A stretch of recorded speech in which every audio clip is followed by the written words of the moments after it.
ole zan in chu mi thiam zok te chu na no ka thiam le ka hriat atlem em maya ma se ka hriat chun hey YouTube chun la chu in na sem maya mitin main ti chuan kan online fakna kan ti mai nga advertisement te le ads sang tam maya kan ning thin ani kan han lut chia han lo fakngal mo zela kan da ka ti re kan cha ka kan ti re thiam mai chen silova engemaw chana problem te lo solve the takin tin he karon ta chin do na ni mi thiam zok ten an sai fian po en tur tam taka omang ti chuan YouTube pa kan lutanga YouTube pa kan luta hela hian achunga khianin sira khian achung sira khian kan profile picture kha omta ni takin kan click ang te chuan kan click chi khan setting sira omta anoi lama hian mo settings oma hei kan click lenga settings kan click khan hei general tite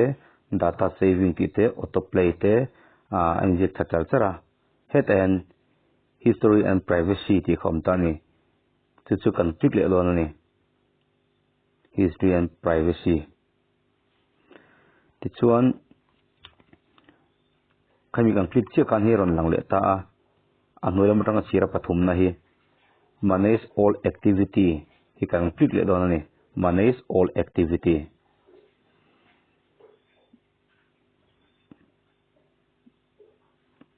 ti chuan hi aron lang le a manage all activity kan click che khan my activity tiang omta achunga kin inject ta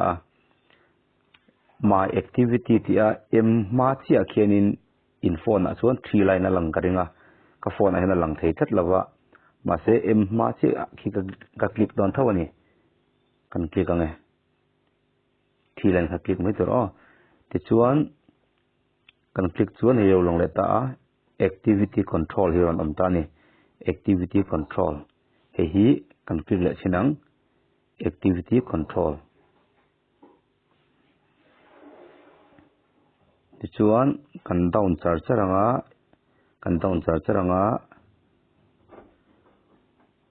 go to add settings omta go to add settings kan hum chumo hei kan click yang go to add settings ti chuan hei kan huta ni la hian add personalization is on ti omta hi I'm on hi kan off do na ni kan click zawanga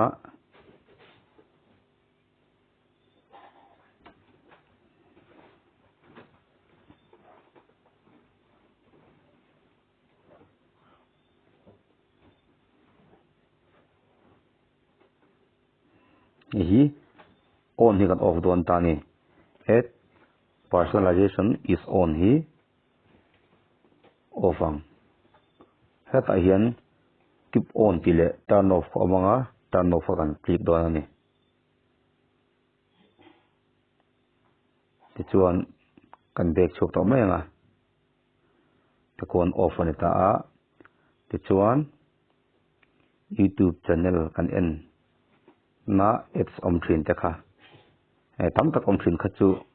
ron bo do na ni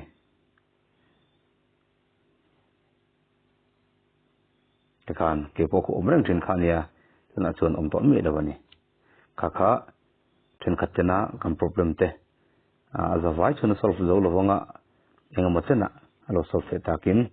ndani hei ads zong in paivek na ele advertise zong paivek na ka tilawa ala om thowanga ma se tam tak om ma chu ron solve ve tonga mi thiam zok ten ati dal kim chang zok le thazo to pon da ron sai se to anga yang